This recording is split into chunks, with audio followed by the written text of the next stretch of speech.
15 আগস্টে জাতীয় শোক দিবসে জাতির পিতা বঙ্গবন্ধু শেখ মুজিবুর রহমানের প্রতিকৃতিতে শ্রদ্ধা জানাতে প্রস্তুতি নিচ্ছে আওয়ামী লীগ।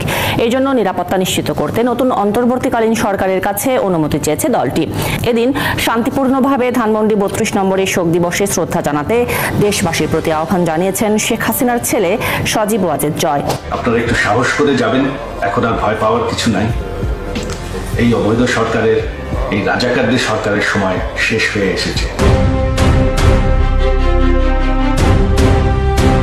ধানমন্ডি 32 ইতিহাসে এক সূর্য সন্তানের বাড়ি, যে বাড়ি থেকে স্বাধীনতার ডাক দিয়েছিলেন স্বাধীনতার স্থপতি শেখ মুজিবুর রহমান। স্বাধীনতার 54 বছরে এসে 36শে জুলাই নামক বিদেশি ষড়যন্ত্র মুছে ফেলতে চায় সেই ইতিহাস, তৈরি করতে চায় এক নব্য রাজাকারের পাকিস্তান। তবে ছাত্র জনতার তোপের মুখে আস্থা বিচ্ছিন্ন।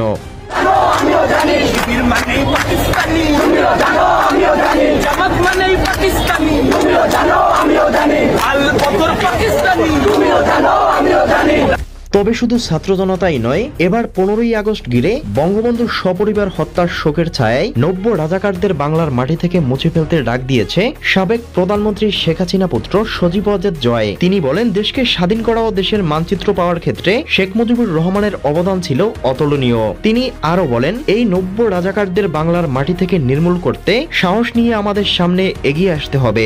ইতিমধ্যে দেশের বিভিন্ন প্রান্তে 15ই আগস্টকে ঘিরে তৈরি হয়েছে নানা পদক্ষেপ।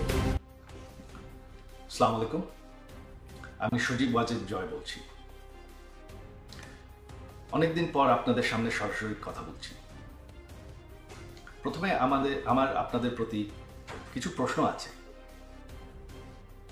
আজকে কি আপনারা ভালো আছেন? আজকে কি আপনারা বাংলাদেশে নিরাপদ আছেন? আজকে কি স্বাধীন আছেন? আজকে কি এই অবৈধ সরকারের বিরুদ্ধে আপনারা মুখ খুলে কথা বলার সাহস পান? আজকে কি বাংলাদেশের পক্ষে, বাংলাদেশের স্বাধীনতার পক্ষে আপনারা মুখ খুলে কথা বলার সুযোগ পান, নাকি গ্রেফতার হন? গত 1 বছর ধরে এই অবৈধ অনির্বাচিত রাজাকারদের সরকার অবৈধভাবে ক্ষমতা দখল করে আছে। গত 1 বছর ধরে তারা স্বাধীনতার ইতিহাস মুছে ফেলার চেষ্টা করছে, স্বাধীনতার চেতনা মুছে ফেলার চেষ্টা করছে। এক এক করে প্রতিটি সরণি বুলডোজার দিয়ে ধ্বংস করছে। এবং কি সে ঐতিহাসিক 32 নম্বর বাড়ি, যেই বাড়ি থেকে আমাদের স্বাধীনতা ঘোষণা করা হয়, সেই বাড়িটিকেও তারা বুলডোজার দিয়ে ধ্বংস করে ফেলেছে। আজ সেই জামাতি রাজাকাররা দাবি করছে যে আমাদের সংবিধান বদলাতে হবে। যেই রাজাকাররা আমাদের দেশে 30 লক্ষ মানুষ হত্যা করেছে, 2 লক্ষ নারী নির্যাতন করেছে, আজকে তারা বাংলাদেশকে ফেরত পাকিস্তান বানাতে চায়। আপনারা কি সেটা চান? আগামীকাল সেই ঐতিহাসিক 15ই আগস্ট, সেই কালো রাত, যেদিন বঙ্গবন্ধুকে এবং আমার সকল পরিবারকে হত্যা করা হয়। বঙ্গবন্ধু কোনো রাজনৈতিক দলের সম্পদ নয়।